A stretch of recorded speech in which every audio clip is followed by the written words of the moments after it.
यादव आप लोगन के बीच में एक चौलर कजरी भेज रहा हूँ। हमारे कजरी का शीर्षक रही कि पत्नी की बात न मानने वालों को मिली सजा। कहाँ के ताले के ताले के ताले अरे कतले नहीं माने अपने में हरी का बतिया, आखिर दूरा गतिया सहे जाके। दिया बहादुर हुआ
दुर्गतिया सहे जाके। पहला व्यक्ति के रहल जे अपने मेहरारू की बात नहीं मनलस, आज भी वो सजा भोगत हो। ऐसन पहला प्राणी के रहल दीपक मस्ताना।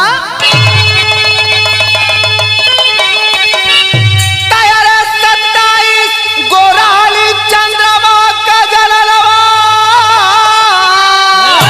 अरे ये कहीं से प्रेम करत रहले हर छनवा हो।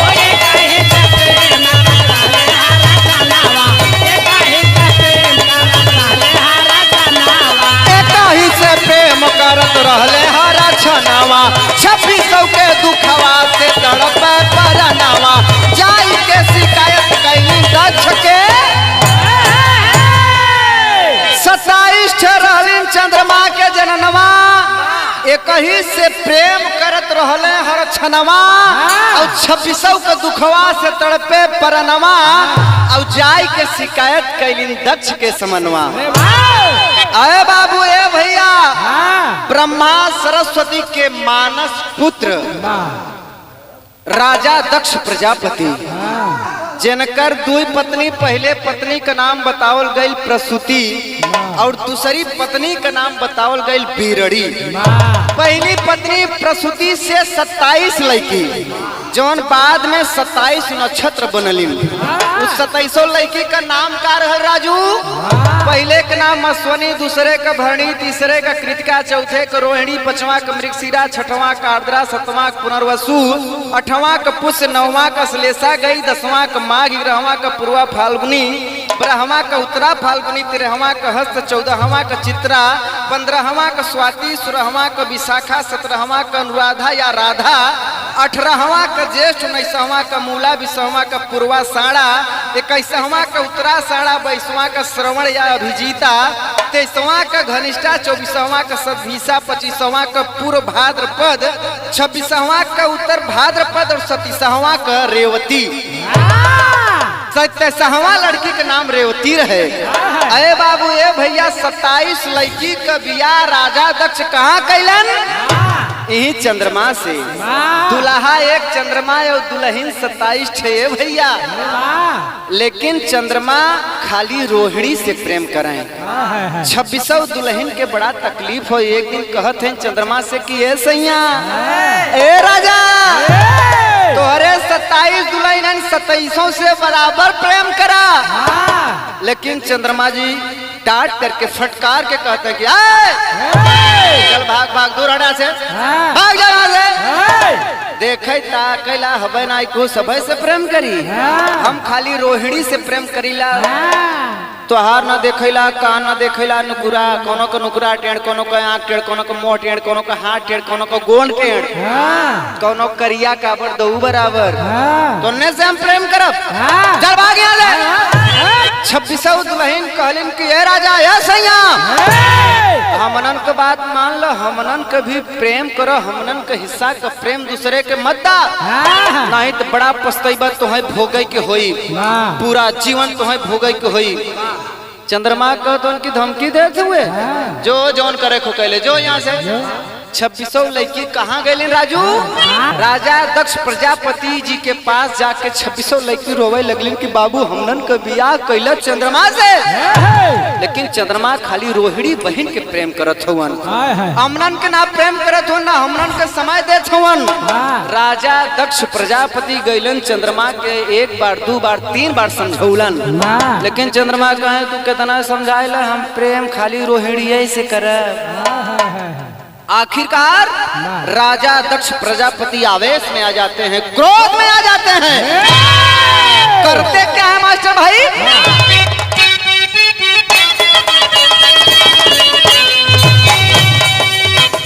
कहाँ टुकड़ा टुकड़ा अरे हो मोरे, कहाँ टुकड़ा बनौलन दक्ष पनरा का बखतिया, आखिर दूरा गतिया सहे जाके।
दक्ष प्रजापति चंद्रमा के ऊपर क्रोधित होकर करते क्या है, चंद्रमा को श्राप दे देते हैं कि जिस बल पर, जिस तेज पर, जिस रोशनी पर तुम्हें घमंड है, आज से तुम्हें कुष्ठ क्षय रोग हो जाएगा, तुम्हारा बल आज से धीरे धीरे घटने लगेगा, कम होने लगेगा। आखिरकार पूरे ब्रह्मांड में हाहाकार मच गया। यह भगवान भोलेनाथ का सिंहासन हिले लगल। ये भैया भगवान भोलेनाथ राजा दक्ष प्रजापति जी से कहलन कि आपन श्राप तो है वापस ले के पड़ी। दक्ष प्रजापति कहत हन कि मालिक अब श्राप तो वापस न हुई, लेकिन बदलाव मन हो सकेला, लेकिन वह एक शर्त हमार माने कोई कहे का शर्त है? कहे चंद्रमा हमरे 2700 लड़कियन के बराबर समय दे ही, एक एक दिन हर लड़कियन के पास न जाए के होई। वह 27 लड़की 27 नक्षत्र बनलिन और चंद्रमा एक एक दिन सबके पास आज जालेन। 27 दिन के बाद ब्राह्मण परिवार बताओ कि 27 दिन के बाद जो 4 दिन 5 दिन बचो थे भैया, वही में पाचक आवेला कि भैया पाचक चलत हो। 27 दिन रोज चंद्रमा एक एक नक्षत्र में यानी कि एक एक धर्म पत्नियन के साथ एक एक दिन रहेलन। इस श्राप देलन राजा दक्ष। जब बल 15 दिन लगातार कम हुई चंद्रमा का, ओके कृष्ण पक्ष कहल जाला। ओमन केहू का शादी विवाह और केहू का शुभ कार्य नहीं होला। चंद्रमा का बल घटत घटत जब 15वें दिन एकदम घट जाई तो वही दिन अमावस्या आवेला भैया। और अमावस्या के बाद से चंद्रमा का बल, चंद्रमा का तेज रोशनी धीरे धीरे जब बढ़े लगी, जब चंद्रमा का पूरा रोशनी आ जाए तो वही दिन पूर्णिमा कहल जाला। चंद्रमा अपने मेहरारू के बात नहीं मनन, आज भी चंद्रमा भोगत हुवन। एक एक दिन हर पत्नियन के पास उन्हें जाए के पड़त हो, 15 दिन घटे के पड़त हो, 15 दिन बढ़े के पड़त हो। और के अपने मेहरारू के बात नहीं मनलस मास्टर भाई।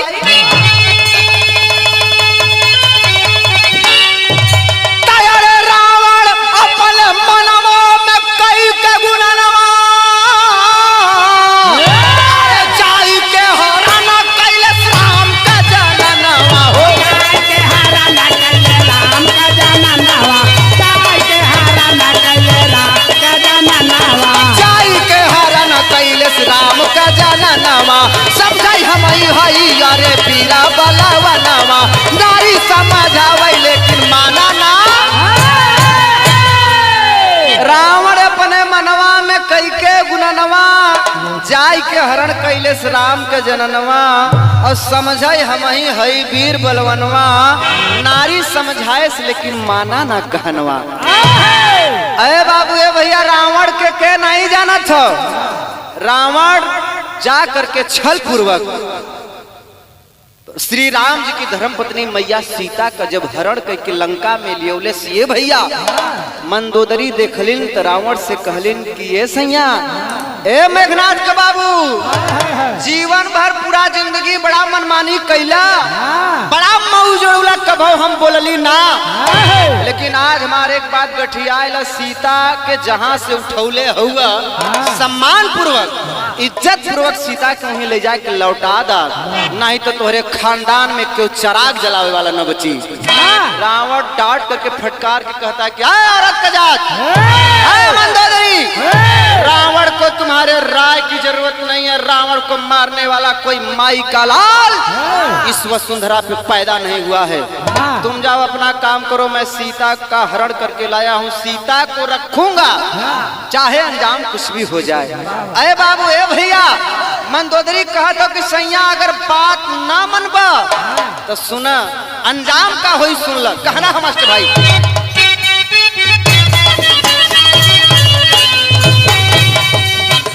अरे रनवा रनवा रनवा अरे रनवा में मारा जैब पुत्र और नतिया आखिर दूरा गतिया सह जागे।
नतीजा निकलल 1 लाख पुत्र 1.25 लाख नाती ते ही रावण घर दिया न बाती क्यों दिया बाती जलावे वाला भी नहीं बचल। और के रहा झगड़ू उस्ताद जो अपने धर्म पत्नी अपने मेहरारू की बात नहीं मनलस कहना हो।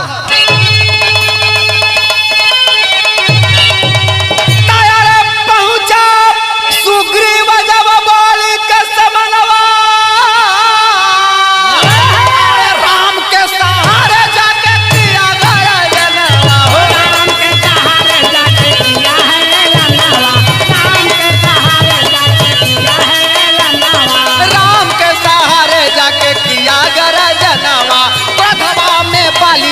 दौड़ा वही छनावा नारी समझाए लेकिन माना ना। पहुंचा सुग्रीव जब बाली के समनवा राम के सहारे जाके किया गर्जनवा क्रोधवा में बाली दौड़ा तब वही छनवा नारी समझाए लेकिन माना ना कहनवा। अरे बाबू ए भैया सुग्रीव बाली के बारे में के नहीं जाना था। अधर्मी बाली सुग्रीव की धर्म पत्नी को जबरदस्ती हथियाने का काम किया। इतना ही नहीं लात मार करके सुग्रीव को अपने महल से भगाने का काम किया, अपने राज से भगाने का काम किया। सुग्रीव के राम मिलन राम और सुग्रीव के मित्रता भइल। सुग्रीव रोवे लगलन कि मालिक आप तीनों लोग का मालिक हुआ, हमरे साथे अन्याय होत हो, हमरे धर्म पत्नी के साथ बाली जबरदस्ती करत हो जबकि मार सगा भाई हो बाली।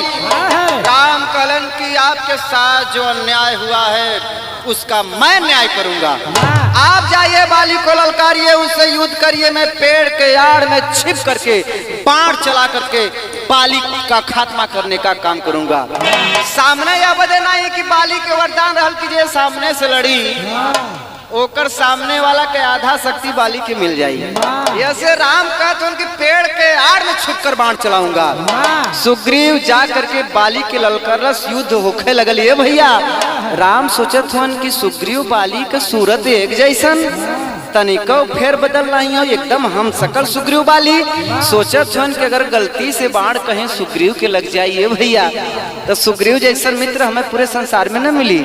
बाण नहीं चलो, आखिरकार बाली बड़ी मार सुग्रीव के मरलस। जान बचाकर सुग्रीव भागत भागत राम के पास से अलन कहलन के मालिक जब बाली के मारे का क्षमता नहीं हो तो काहे भेजला हमें बाली के पास का तो चाहत हुआ कि सुग्रीव जल्दी मरे।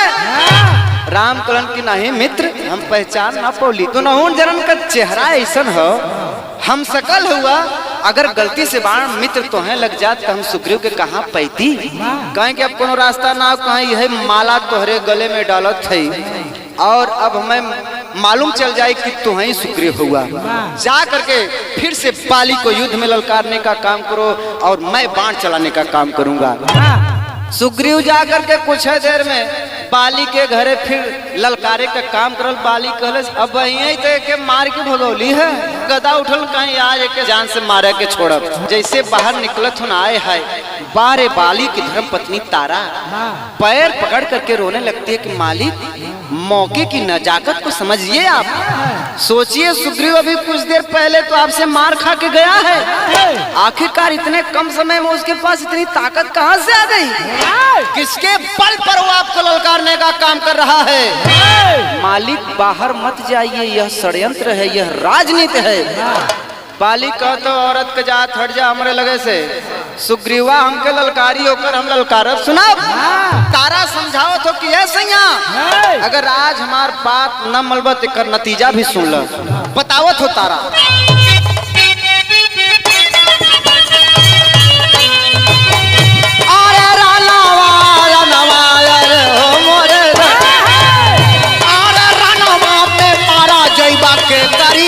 किया आखिर दूरा गतिया सहे जाके।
सुग्रीव से लड़ाई करे चलल और राम पेड़ के पीछे छुप करके बाण चलाने का काम करते हैं, बाली को खत्म करने का काम करते हैं।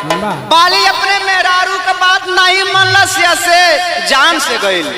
ये पूरे समाज के लिए संदेश है कि पति को पत्नी का बात मानना चाहिए और पत्नी को भी पति की हर बात को मानना चाहिए। कैसे?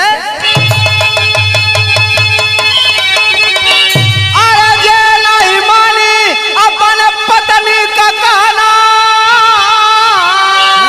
अरे अंतवा में पड़े उनके कष्टवा के सहना हो।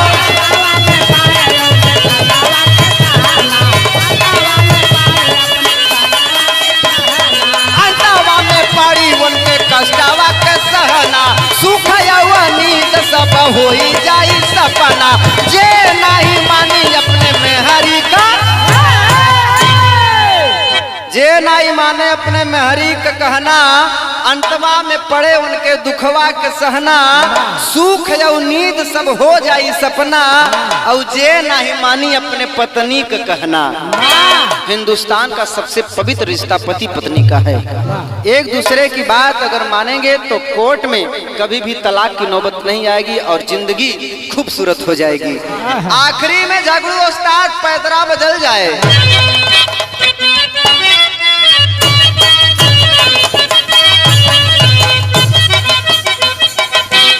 कहीं गाँव